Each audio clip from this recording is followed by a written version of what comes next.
सृष्टि बचपन से ही दिखने में सुंदर नहीं थी, लेकिन अमीर बाप की बेटी सृष्टि पर उसकी माँ जान छिड़कती। मेरी बेटी कितनी प्यारी है, भगवान सबको सृष्टि जैसी बेटी दे।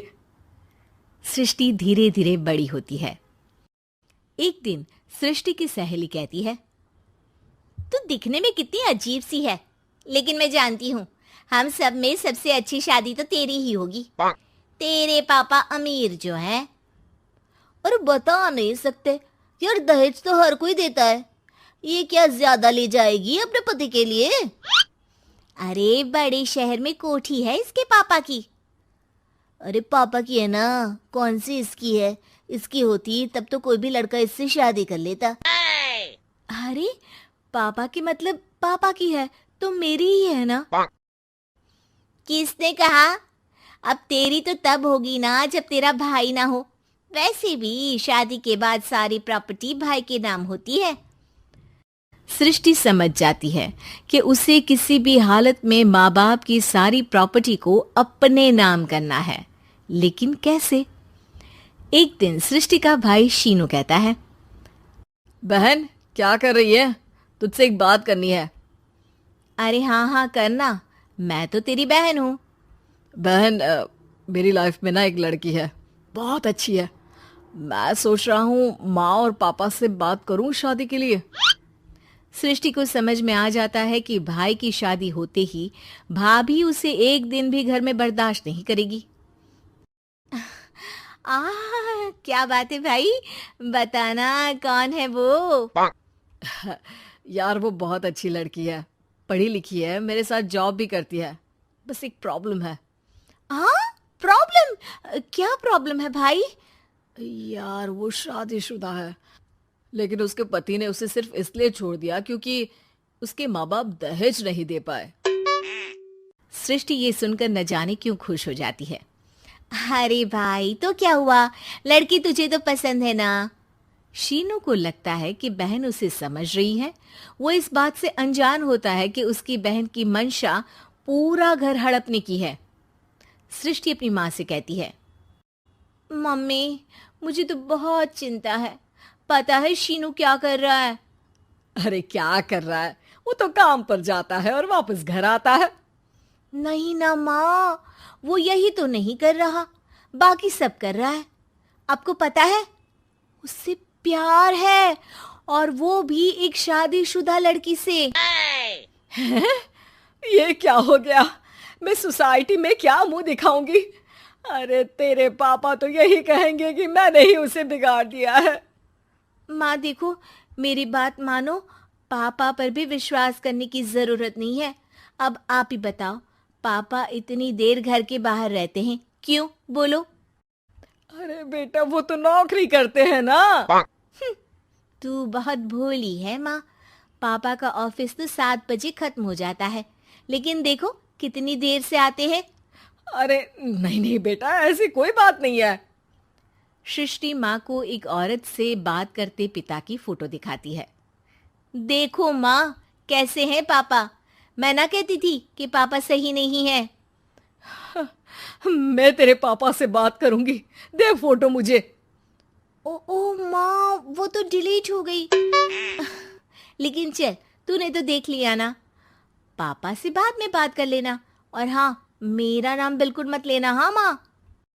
अब क्या था, सृष्टि के माँ और पिता के बीच झगड़ा होना शुरू हो जाता है। सृष्टि के मन में क्या चल रहा था कोई नहीं जानता था। एक दिन, माँ सृष्टि के लिए एक लड़का देखा है, वो लोग शाम को उसे देखने आने वाले हैं। और हाँ माँ, एक खुशखबरी, मैं और पापा मिलकर एक नया बिजनेस ट्राई कर रहे हैं। शाम को लड़का आता है, सांवले रंग का। सृष्टि को तो बिल्कुल भी पसंद नहीं आता। लड़की की माँ कहती है, लड़की का चेहरा तो कोई खास नहीं, लेकिन अगर मेरे बेटे को आप लोग सेटल कर दें तो मैं उसकी शादी आपकी बेटी से करवा दूं। सृष्टि को लड़का बिल्कुल पसंद नहीं था। उसे भाई पर गुस्सा आ जाता है। लड़के वालों के जाने के बाद कहती है, माँ देखा शीनू मेरे लिए कैसा लड़का लेकर आया, न दिखाने लायक न सुनने लायक, सेटल भी नहीं, वो भी हम करे। अरे माँ, मैं जानती हूँ ये मेरी शादी किसी भी घर में क्यों करवाना चाहता है। अरे कैसी बात कर रही है बहन? तूने तो देखा ना, लड़के को मैंने ही मना कर दिया तुझसे शादी के लिए। जिसने लड़का बताया था उसने उसकी बहुत तारीफ की थी। बात आई गई हो जाती है, लेकिन सृष्टि का मन शांत नहीं होता। क्या करूं, कुछ समझ में नहीं आ रहा। मेरी शादी हो गई तो ये लोग पूरी प्रॉपर्टी शीनू के नाम कर देंगे, मेरे हाथ तो कुछ लगेगा ही नहीं। तभी सृष्टि को आइडिया आता है। वो किसी वकील को फोन करती है। जी देखिए, अगर आपके मम्मी पापा का तलाक हो जाता है तो आपके पिता की आधी प्रॉपर्टी आपकी माँ के नाम हो जाएगी, फिर उसे वो किसी को भी दे सकती है। सृष्टि अब माँ को बेटे के खिलाफ भरती है। माँ, शीनू पर नजर रखा करो। वो जिस लड़की के प्यार में है ना, वो शादीशुदा है। यहाँ आएगी, सारा पैसा, रुपया, जमीन, जायदाद सब हड़प लेगी। पापा का भी हाल तुमसे छुपा नहीं है। ऐसा ना हो कि मैं और आप एक दिन सड़क पर भीख मांगे। हे भगवान, मैं तो जीते जी मर जाऊंगी अगर ऐसा हो गया तो। ऐसा हो गया नहीं माँ, ऐसा ही होगा। अभी समय है, आगे का सोच लो। मैं तो कहती हूँ पापा से आधी प्रॉपर्टी लेकर अलग हो जाओ। पापा की आधी प्रॉपर्टी भी हम लोगों को अगर मिल जाती है ना, तो अगले 7 जन्म सफल समझो। बेचारी माँ बेटी के कहने पर पति से तलाक लेकर अलग हो जाती है। सृष्टि अब पैसों से गाड़ी और अपने दूसरे महंगे शौक पूरे करने लगी। उसके दोस्त भी उसके पैसे इस्तेमाल करते। सृष्टि, कल तुम कहाँ थी? मैं सारा दिन घर पर अकेली थी। तो मैं क्या करूं? मैंने ठेका तो नहीं लिया है ना तुम्हें संभालने का। माँ को सृष्टि से ये उम्मीद नहीं थी। वो बैठकर रोने लगती है। वहीं उसका पति यानी कि सृष्टि के पिता आ जाते हैं। मैं जानता था कि तुम्हारा यही हाल होगा, तो आपने मुझे रोका क्यों नहीं? मैं रोकता तो तुम रुकती क्या? सृष्टि के कहने पर तुमने मुझ पर, अपने बेटे पर शक किया, लेकिन तुम ये भूल गई कि कैसे हम दोनों ने मिलकर जीवन में इतना सब खड़ा किया। माँ पति के गले लग जाती है। मुझे माफ कर दीजिए, मैंने आपकी कमाई का एक बड़ा हिस्सा गवा दिया। कोई बात नहीं, तुम साथ हो तो मैं ऐसी 7 प्रॉपर्टी खड़ी कर दूंगा।